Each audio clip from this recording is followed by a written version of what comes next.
programma è abbastanza vasto anche in questa edizione contenuta da un punto di vista di disponibilità di budget. Comunque siamo riusciti più o meno a stare nei limiti di quello che era consentito, facendo un lavoro che rispettasse soprattutto la qualità delle passate edizioni. Ci sono molte sezioni, competitive e non competitive, 2 film di apertura che provengono dalla stessa nazione, cioè la Spagna, che sono 2 film molto popolari, nel senso buono del termine chiaramente, che hanno ottenuto un grande successo nel loro paese. Il film di chiusura, soprattutto Mentiras y Gordas, è uscito in Spagna il 27 marzo e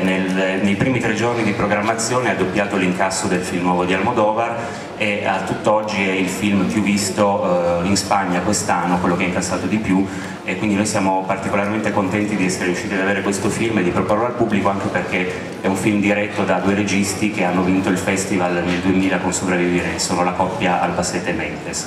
Il film di apertura invece è Fuera de Carta, che ha un titolo italiano perché con Bolero Film uscirà nelle sale il 24 di aprile ed è fuori menù. È un'altra commedia, ma una commedia che fondamentalmente fa riflettere su vari temi attuali, come appunto il discorso legato all'omosessualità del protagonista, il discorso della genitorialità, il discorso dell'amicizia, la società che nonostante sia così liberale soprattutto in Spagna abbia ancora dei pregiudizi. Ed è un altro film che siamo particolarmente contenti di presentare al pubblico, e siamo anche contenti di essere riusciti ad avere come film di apertura un film che verrà distribuito nelle sale.